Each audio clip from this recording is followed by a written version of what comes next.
Hi hello ಎಲ್ರಿಗೂ ನಮಸ್ಕಾರ. Welcome to ತತ್ವ ಟ್ರೇಡಿಂಗ್ ಆ್ಯಂಡ್ ಇನ್ವೆಸ್ಟ್ಮೆಂಟ್ಸ್. ನಾನು ನಿತಿನ್ ಜೈಮಿಗೆ. ಸೊ ಹೌಸ್ ದ ಜೋಶ್? ಎಲ್ರಿಗೂ ಮಾರ್ಕೆಟಿನ ಜೋಶ್ ಯಾವ ರೀತಿ ಇದೆ? ಕೆಲವರು ಎಂಜಾಯ್ ಮಾಡ್ತಿದ್ದೀರಾ, ಇನ್ನು ಕೆಲವರು ಹಾಕಿರೋ ದುಡ್ಡು ಹೋಯ್ತಲ್ಲಪ್ಪ ಅಂತ ಸಫರ್ ಮಾಡ್ತಿದ್ದೀರಾ, ಇನ್ನು ಕೆಲವರು ಬಿದ್ದಂಗೆ ಇನ್ನೂ ಅಮೌಂಟ್ನ ಆ್ಯಡ್ ಮಾಡ್ತಾ ಇದ್ದೀರಾ, ಇನ್ನು ಕೆಲವರು ನಿಮ್ಮ ಎಸ್ ಐ ಪಿನ ಸ್ಟಾಪ್ ಮಾಡಿದ್ದೀರಾ, ಇನ್ನು ಕೆಲವರು ನೀವು ನಿಮ್ಮ ಇನ್ವೆಸ್ಟ್ಮೆಂಟ್ನೇ ತೆಗೆದಿದ್ದೀರಾ. ಸೊ ಯಾರ್ಯಾರು ಈ ವಿಡಿಯೋ ನೋಡ್ತಾ ಇದ್ದೀರೋ, ಸೊ ನಿಮ್ಮೆಲ್ರಿಗೂ ಹೇಳೋದು ಒಂದೇ ವಿಷಯ. ಸೊ ಇಂಥ ಟೈಮಲ್ಲಿ ಆದಷ್ಟು ನಿಮ್ಮ ಏನೇನು ತಗೊಂಡಿರ್ತೀರೋ ನಿಮ್ಮ ಪೊಸಿಷನ್ನು ಅಥವಾ stocks, E T Fs, so ಇಂಥದನ್ನೆಲ್ಲ ಸ್ವಲ್ಪ ಪೋರ್ಷನ್ ಆ್ಯಡ್ ಮಾಡ್ತಾ ಹೋಗಿ. ಸೊ ಯಾವುದನ್ನು ಲಾಸ್ ಬುಕ್ ಮಾಡ್ಕೊಂಡು ಎಕ್ಸಿಟ್ ಆಗೋ ಅವಶ್ಯಕತೆ ಇಲ್ಲ. ಸೊ ಮಾರ್ಕೆಟು ಬೀಳ್ತಿರೋದು ಇದೇ ಫಸ್ಟ್ ಟೈಮ್ ಅಲ್ಲ, ಓಕೆನಾ? ಸೊ ಯಾವಾಗ ನಮಗೆ ಕಮ್ಮಿ ರೇಟಲ್ಲಿ ಸಿಗುತ್ತೋ, ಸೊ ನಾವು ಅವಾಗ ಅಕ್ಯುಮುಲೇಟ್ ಮಾಡ್ತಾ ಇರಬೇಕು. ಅವಾಗ ಮಾತ್ರನೇ ನಮಗೆ ಮೇಲೋದಾಗ ನಾವು ಪ್ರಾಫಿಟ್ ಮಾಡೋಕ್ಕೆ ಸಾಧ್ಯ. ಸೊ ಕಮ್ಮಿ ರೇಟಿಗೆ ಬಟ್ಟೆ ಸಿಗ್ತಿದೆ ಅಂತ ಹೋಗಿ ತಗೊಳ್ತೀರಾ, ಅದೇ ಕಮ್ಮಿ ರೇಟಿಗೆ ಸ್ಟಾಕ್ ಸಿಗ್ತಿದೆ ಅಂತ ಯಾರು ಬಂದು ತಗೊಳಲ್ಲ. ಮೇಲ್ ತಗೊತೀರಾ, ಕೆಳಗಡೆ ಬಂದು ಸೆಲ್ ಮಾಡ್ತೀರಿ. ಸೊ ಹಿಂಗೆ ಮಾಡಿದ್ರೆ ಪ್ರಾಫಿಟ್ಟು ಮಾಡೋಕ್ಕಾಗಲ್ಲ ಸ್ಟಾಕ್ ಮಾರ್ಕೆಟಲ್ಲಿ. ಸೊ ಅದಕ್ಕೆ 95% ಆಫ್ ದ ಜನ ಸ್ಟಾಕ್ ಮಾರ್ಕೆಟಲ್ಲಿ ಲಾಸೇ ಮಾಡ್ತಾ ಇರೋದು. ಸೊ ನೀವು ಆ ಒಂದು ಗುಂಪಿಗೆ ಸೇರಬಾರ್ದು ಅಂತಂದರೆ, ಮಾರ್ಕೆಟ್ ಕೆಳಗಡೆ ಬಿದ್ದಾಗ ಎದುರುಕಂಡದಲ್ಲೇ ಆದಷ್ಟು ಆ್ಯಡ್ ಮಾಡ್ತಾ ಹೋಗ್ಬೇಕು. ಅಕಸ್ಮಾತ್ ನಿಮ್ಗೆ ಆ್ಯಡ್ ಮಾಡೋಕ್ಕಾಗಲಿಲ್ಲ ಅನ್ನೋ ಸಮೇತ ಇರೋ ಪೊಸಿಷನ್ ಆದರೂ ಉಳಿಸ್ಕೋಬೇಕು. ಸೊ ಇವತ್ತಲ್ಲ ನಾಳೆ ಮಾರ್ಕೆಟ್ ಮೇಲೆ ಹೋಗೇ ಹೋಗುತ್ತೆ. ಸೊ ಬಿಲೀವ್ ಇನ್ ಇಂಡಿಯಾ ಅಷ್ಟೇ. ಸೊ ನೀವು ಇಲ್ಲಿ ಯಾರೂ ನಂಬ್ತಾ ಇಲ್ಲ, ಇಂಡಿಯನ್ನ ನಂಬ್ತಾ ಇದ್ದೀರಾ, ಇಂಡಿಯಾದಲ್ಲಿರೋ ಕಂಪ್ನಿನ ನಂಬ್ತಾ ಇದ್ದೀರಾ. ಸೊ ಆ ಕಂಪ್ನಿನ ನೋಡಿ, ಆ ಕಂಪ್ನಿ ಶೇರ್ ಪ್ರೈಸ್ನಲ್ಲ. ಸೊ ಆ ಕಂಪ್ನಿ ಬೆಳೆದ್ರೆ ಮಾತ್ರ ಆ ಕಂಪ್ನಿ ಶೇರ್ ಪ್ರೈಸ್ ಬೆಳೆಯೋದು. ಸೊ ಶೇರ್ ಪ್ರೈಸ್ ಇವತ್ತು ಬೀಳ್ತಾ ಇದೆ ಅಂತಂದರೆ ಅದು ಡಿಸ್ಕೌಂಟಲ್ಲಿ ಸಿಗ್ತಿದೆ. ಸೊ ಕಂಪ್ನಿ ಪ್ರಾಫಿಟ್ ಮಾಡೋದು ನಿಲ್ಲಿಸಿಲ್ಲ, ಅಥವಾ ಕಂಪ್ನಿ ಪ್ರಾಫಿಟ್ ಬಿದ್ದೋಗ್ತಿಲ್ಲ. ಸೊ ಕಂಪ್ನಿಯ ಶೇರ್ ಪ್ರೈಸ್ ಮಾತ್ರನೇ ಕೆಳಗಡೆ ಬರ್ತಿರೋದು. ಸೊ ಇದೊಂದು ನಮಗೆ ಆಪರ್ಚುನಿಟಿ ಅಷ್ಟೇ, ನಾವು ಎದುರುಗಳನ್ನು ಓಡೋಗೋ ಅಂಥ ಸಿಚುವೇಶನ್ ಅಲ್ಲ ಇದು. ಸೊ ಅದಕ್ಕೆ ಆದಷ್ಟು ಆ್ಯಡ್ ಮಾಡಿ. ಅಕಸ್ಮಾತ್ ಆ್ಯಡ್ ಮಾಡೋಕ್ಕಾಗಲಿಲ್ಲ ಅಂತಂದರೆ ವೆಯ್ಟ್ ಮಾಡಿ ಅಷ್ಟೆ. ಸೊ ಇವತ್ತಿನ ಅನಾಲಿಸಿಸ್ ನೋಡ್ತಾ ಹೋಗೋಣ, ವೀಕ್ಲಿ ಅನಾಲಿಸಿಸ್.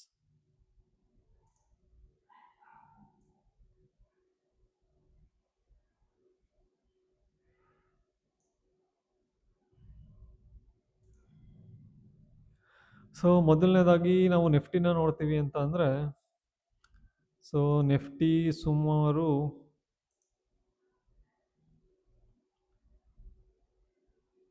12% ಬಿದ್ದಿದೆ, ಓಕೆನಾ? ಸೊ ನಾವು ಡಿ ಐ ಇ ಮತ್ತು ಎಫ್ ಐ ಆ್ಯಕ್ಟಿವಿಟೀಸ್ ನೋಡೋಣ. ಸೊ ಒಂದೇ ಒಂದು ನಿಮಿಷ.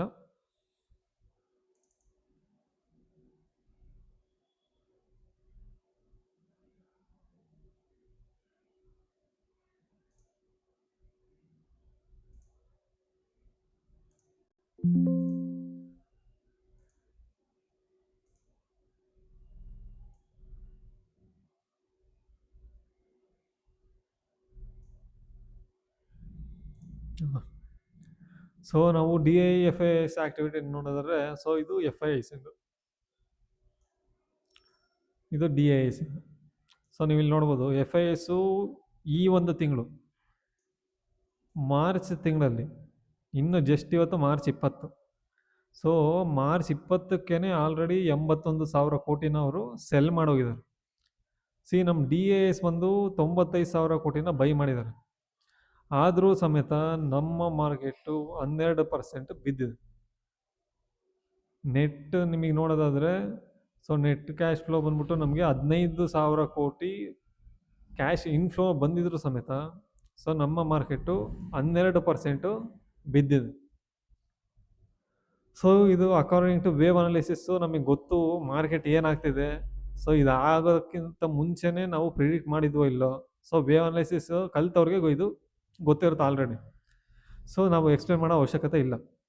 ಸೊ ಯಾರ್ಯಾರಿಗೆ ವೇವ್ ಅನಾಲಿಸಿಸ್ ಗೊತ್ತಿಲ್ಲೋ, ಸೊ ಅವ್ರಿಗೆ ಸ್ವಲ್ಪ ಕನ್ಫ್ಯೂಸ್ ಆಗ್ತಿರುತ್ತೆ. 15,000 ಕೋಟಿ ಕ್ಯಾಶ್ ಇನ್ಫ್ಲೋ ಬಂದಿದೆ, 80,000 ಕೋಟಿ ಅವ್ರು ಮಾರಿದ್ರು, 95,000 ಕೋಟಿ ನಮ್ಮ ಡಿ ಐ ಎಸ್ ತಗೊಂಡಿದ್ದಾರೆ. ಆದರೂ ಸಮೇತ ಮಾರ್ಕೆಟ್ ಯಾಕಪ್ಪ ಬಿದ್ದಿದೆ ಅಂತ ಸ್ವಲ್ಪ ಎಲ್ಲರೂ ಕನ್ಫ್ಯೂಷನ್ ಇರುತ್ತೆ. ಸೊ ನಮ್ಮ ರೀಟೇಲರ್ಸ್ ಸಮೇತ ಅದರಲ್ಲಿ ಪಾರ್ಟಿಸಿಪೇಟ್ ಮಾಡಿರ್ತಾರೆ. ಸೊ ಅದೊಂದು ವಿಷಯ. ಸೊ ಇನ್ನೊಂದು ವಿಷಯ ನೀವು ನೋಡೋದಾದರೆ, ಸೊ ನೀವು ಸೆಪ್ಟೆಂಬರ್, ಅಕ್ಟೋಬರು, ಸೊ ಅಲ್ಲಿಂದನೂ ನೀವು ನೋಡೋದಾದರೆ, ಸೊ ಇಲ್ಲೆಲ್ಲೂ ಇಂಥ ದೊಡ್ಡ ಸೆಲ್ಲಿಂಗು ನಡೆದಿಲ್ಲ. ಸೊ ಎಲ್ಲ ಕಡೆ 35,000 ಕೋಟಿ, 2,000 ಕೋಟಿ, 17,000 ಕೋಟಿ, 34,000 ಕೋಟಿ, 41,000 ಕೋಟಿ, 6,000 ಕೋಟಿ ಇಷ್ಟೇ ಮಾರ್ತಾ ಬಂದಿರೋದು ಎಫ್ ಐಸು. ಸೊ ಮಾರ್ಚ್ ತಿಂಗಳಲ್ಲಿ ಮಾತ್ರನೇ 81,000 ಕೋಟಿ ಸೆಲ್ ಮಾಡಿರೋದು. ಇನ್ನೂ 10 ದಿನ ಬಾಕಿ ಇದೆ. ಸೊ 20 ದಿನ ಅಷ್ಟೇ ಈ ಒಂದು ತಿಂಗಳಾಗಿರೋದು. ಆ ಫಸ್ಟ್ ಸ್ಟಾರ್ಟಿಂಗ್ 20 ದಿನದಲ್ಲಿ 81,000 ಕೋಟಿನ ಅವರು ಆಲ್ರೆಡಿ ಮಾರಿದ್ದಾರೆ. ಆದರೆ ನಮ್ಮ ಡಿ ಎ ಎಸ್ ಯಾವುದಕ್ಕೂ ಕಮ್ಮಿ ಇಲ್ಲ ಅಂತ ಅವ್ರು ಮಾರ್ದಂಗೆ ಅವ್ರು ಮಾರಿದ್ರಕ್ಕಿಂತನೂ ಜಾಸ್ತಿನೇ ಇವರು ಅಕ್ಯುಮುಲೇಟ್ ಮಾಡ್ತಾ ಹೋಗ್ತಿದ್ದಾರೆ. ಸೊ ಈ ದುಡ್ಡು ಎಲ್ಲಿಂದ ಬಂತು ಅಂದರೆ, ನಾವು ಮಾಡೋ ಎಸ್ ಐ ಪಿಯಿಂದನೇ ಈ ಒಂದು ಇನ್ಫ್ಲೋ ಬಂದಿರೋದು. ಸೊ ಅದಕ್ಕೋಸ್ಕರನೇ ಎಫ್ ಐ ಎಸ್ ಎಷ್ಟೇ ಮಾಡಿದ್ರು ಡಿ ಐ ಎಸ್ ಬೈ ಮಾಡ್ತಾ ಇರೋದು. ಸೊ ನೀವು ಎಸ್ ಐ ಪಿನ ನೀವು ಸ್ಟಾಪ್ ಮಾಡಿದ್ದೀರಾ ಅಂದರೆ, ಸೊ ಡಿ ಐ ಎಸ್ ಹತ್ರನೂ ದುಡ್ಡಿರಲ್ಲ, ಅವಾಗ ಅವರು ದುಡ್ಡನ್ನ ಪಂಪ್ ಮಾಡೋಕ್ಕಾಗಲ್ಲ. ಸೊ 15,000 ಕೋಟಿ ಎಕ್ಸ್ಟ್ರಾ ನಮ್ಮ ಮಾರ್ಕೆಟಿಗೆ ಬಂದರೂ ಸಮೇತ ಇಷ್ಟೊಂದು ಬಿದ್ದೋಗಿದೆ.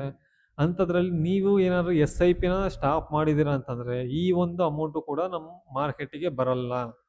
ಅವಾಗ ಮಾರ್ಕೆಟು ಇನ್ನೂ ಜಾಸ್ತಿ ಬೀಳೋ ಪಾಸಿಬಿಲಿಟೀಸ್ ಇರುತ್ತೆ. ಸೊ ಅದಕ್ಕೋಸ್ಕರ ಆದಷ್ಟು ಎಸ್ ಐ ಪಿನ ಸ್ಟಾಪ್ ಮಾಡೋದನ್ನು ನಿಲ್ಲಿಸಿ. ಸೊ ಅದಾದಮೇಲೆ ನಾವು ಇವತ್ತು ಯಾವ ರೀತಿ ಮಾರ್ಕೆಟ್ ನಡೀತು, ನಾವು ಇವತ್ತು ಏನು ಮಾಡ್ಬೋದಾಗಿತ್ತು ಅಂತ ನೋಡ್ತಾ ಹೋಗೋಣ. ಸೊ ಇಂಟ್ರಾಡೇಲಿ ನಾವು ಯಾವ ರೀತಿ ಇವತ್ತು ಮಾರ್ಕೆಟ್ನ ಹ್ಯಾಂಡಲ್ ಮಾಡ್ಬೋದಾಗಿತ್ತು. ಸೊ 5 ಮಿನಿಟ್ಸ್ ಟೈಮ್ ಫ್ರೇಮಿಗೆ ಬರ್ತೀನಿ ನಾನು. ಸೊ 5 ಮಿನಿಟ್ಸ್ ಟೈಮ್ ಫ್ರೇಮಿಗೆ ಬಂದಾದಮೇಲೆ, ಸೊ ನಾನು ಯೂಸ್ ಮಾಡೋ ಇಂಡಿಕೇಟರ್ ಬಂದು ಇಚ್ಚಿಮಗು. ಸೊ ಇದು ಯಾವುದೇ ಬೈ ಸೆಲ್ ರೆಕಮೆಂಡೇಶನ್ ಅಲ್ಲ. ಸೊ ನಾನು ಯಾವ ರೀತಿ ಇವತ್ತು ಮಾರ್ಕೆಟ್ನ ಹ್ಯಾಂಡಲ್ ಮಾಡಿದೆ ಅಂತ ಇಲ್ಲಿ ಎಕ್ಸ್ಪ್ಲೈನ್ ಮಾಡ್ತಾ ಇದ್ದೀನಿ ಅಷ್ಟೆ. ಸೊ ನೀವು ಹೋಗಿ ಇದನ್ನೇ ಮಾಡಬೇಕು ಅಂತ ಏನಿಲ್ಲ.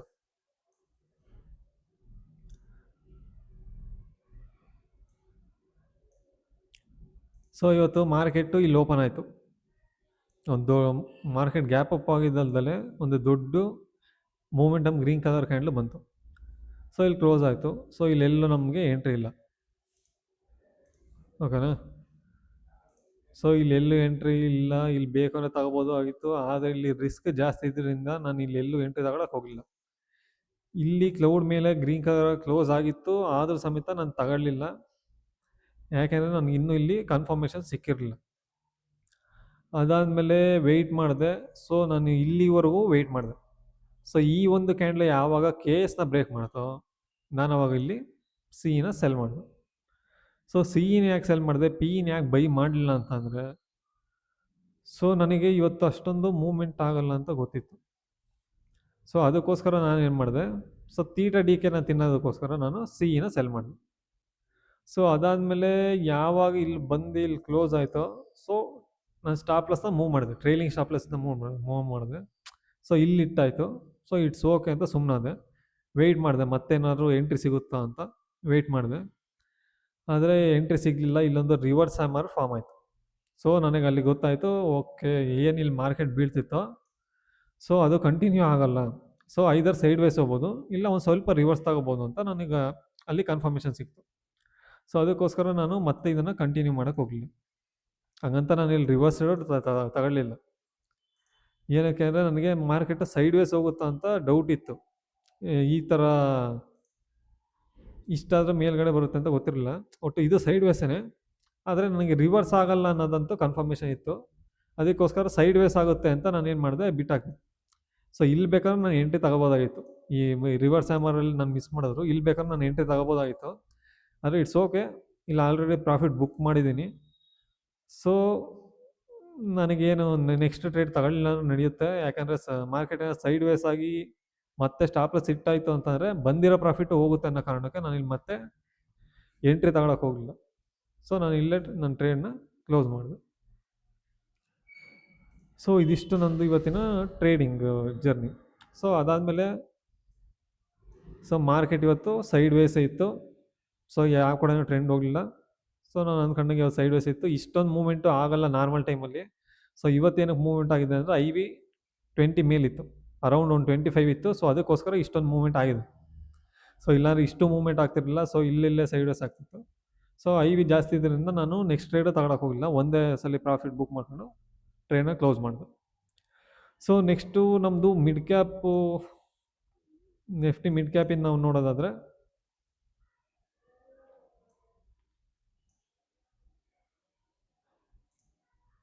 ಸೊ ನಮಗೆ ಇಲ್ಲೊಂದು ಎಂಟ್ರಿ ಸಿಕ್ತು. ಈ ಒಂದು ಗ್ರೀನ್ ಕಲರ್ ಮೂಮೆಂಟಮ್ ಕ್ಯಾಂಡಲ್ ಬಂದಾಗ ಇಲ್ಲಿ ಎಂಟ್ರಿ ಸಿಕ್ತು.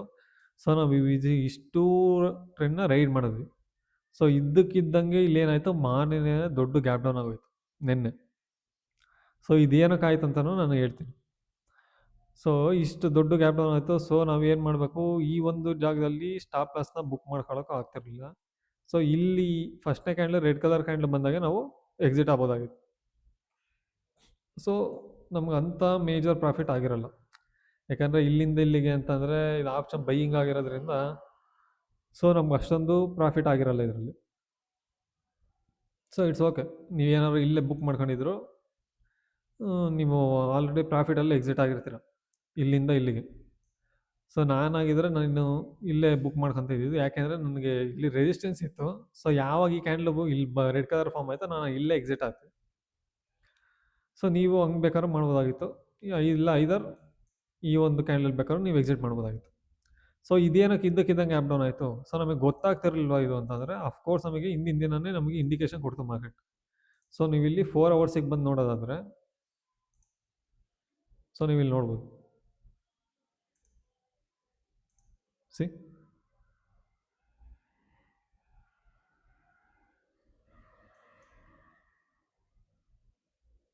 ಸೊ ಮಾರ್ಕೆಟ್ ಏನು ಇಲ್ಲಿ ಟ್ರೆಂಡ್ ಆಯಿತು, ಇಲ್ಲಿಂದ ಇಲ್ಲಿ ಟ್ರೆಂಡ್ ಆಯಿತು. ಟ್ರೆಂಡ್ ಆದಮೇಲೆ ರಿವರ್ಸ್ ಹ್ಯಾಮರ್ ಫಾರ್ಮ್ ಆಯಿತು. ಅದು ರಿವರ್ಸ್ ಹ್ಯಾಮರ್ ಫಾರ್ಮ್ ಆಗಿದ್ದಲ್ಲಿ ನಮ್ಮ ಎಕ್ಸಾಕ್ಟ್ ರಿವರ್ಸಲ್ ಝೋನಿಂದ. So reversal zone plus reverse hammer, so ನಮಗೆ ಡಬಲ್ ಕನ್ಫರ್ಮೇಷನ್. ಸೊ ನಾವೇನು ಮಾಡ್ತೀವಿ, ಇಲ್ಲಿ ಹಿಂದಿನ ದಿನನೇ ಎಕ್ಸಿಟ್ ಆಗ್ತೀವಿ. ಸೊ ರಿವರ್ಸ್ ಟ್ರೇಡ್ ತಗೊಳ್ಳಿಲ್ಲ ಅಂದರೂ ಇಟ್ಸ್ ಓಕೆ, ಬಂದಿರೋ ಪ್ರಾಫಿಟ್ನ ಬುಕ್ ಮಾಡ್ಕೊಂಡು ನಾವು ಇಲ್ಲೇ ಎಕ್ಸಿಟ್ ಆಗ್ತೀವಿ. ಸೊ ಎಕ್ಸಿಟ್ ಆದ್ವಿ. ಸೊ ಮಾರ್ನಿಂಗ್ ಒಂದು ದೊಡ್ಡ ಗ್ಯಾಪ್ ಡೌನ್ ಆಯಿತು. ಸೊ ಇಷ್ಟು ದೊಡ್ಡ ಲಾಸ್ನ ನಾವು ಕವರ್ ಮಾಡಿದ್ವಿ. ಸೊ ಉಳಿಸಿದ್ವಿ, ಕವರಲ್ಲ ಉಳಿಸಿದ್ವಿ. ಸೊ ಅದಾದಮೇಲೆ ಏನಾಯಿತು, ಮಾರ್ನಿಂಗ್ ದೊಡ್ಡ ಗ್ಯಾಪ್ ಡೌನ್ ಆಯಿತು. ಸೊ ನಾವು ಇಷ್ಟು ದೊಡ್ಡ ಲಾಸ್ನ ತಪ್ಪಿಸ್ಕೊಂಡು ಒಂದು ಒಳ್ಳೆ ಪ್ರಾಫಿಟ್ನ ರೈಡ್ ಮಾಡಿದ್ವಿ. ಸೊ ಅದಾದಮೇಲೆ ಮತ್ತೆ ನಿನ್ನೆ ಮಾರ್ಕೆಟ್ ಕ್ಲೋಸ್ ಆಗಬೇಕಾದ್ರೆ ಮತ್ತೆ ರಿವರ್ಸ್ ಹ್ಯಾಮರ್ ಆಯ್ತು ಇಲ್ಲಿ. ಸಿ ಮತ್ತೆ ರಿವರ್ಸ್ ಹ್ಯಾಮರ್ ಆಯಿತು. So continues fall, reverse hammer, ಮತ್ತೆ ಇವತ್ತು ಮಾರ್ಕೆಟ್ ಗ್ಯಾಪ್ ಅಪ್, ಇಷ್ಟೇ ಆಗಿದೆ. ಸೊ ಇನ್ನು ಮಾರ್ಕೆಟು ಇನ್ನು ಇಲ್ಲೇ ಸೈಡ್ವೇಸ್ ಹೋಗ್ತಿದೆ. ಸೊ ಏನಾಗಬೇಕು ಅಂತ ನಾಳೆ ಸೋಮವಾರ ನೋಡ್ತಾ ಹೋಗೋಣ. ಸೊ ನಿಮ್ಮ ಟ್ರೇಡಿಂಗ್ ಜರ್ನಿ ಯಾವ ರೀತಿ ಇದೆ, ಸೊ ನಿಮಗೆ ಇದರಲ್ಲಿ ನಾನು ಹೇಳಿದ್ರಲ್ಲಿ ಏನೋ ಡೌಟ್ ಬಂತಾ, ಸೊ ಏನಾದರೂ ಇದ್ದರೆ ನೀವು ಕಮೆಂಟ್ ಮಾಡ್ಬೋದು. ಸೊ ನಾನು ರಿಪ್ಲೈ ಮಾಡೋಕ್ಕೆ ಟ್ರೈ ಮಾಡ್ತೀನಿ. ಸೊ ನೆಕ್ಸ್ಟ್ ವೀಡಿಯೋದಲ್ಲಿ ಸಿಗೋಣ. ಎಲ್ರಿಗೂ thank you so much. See you on the next video.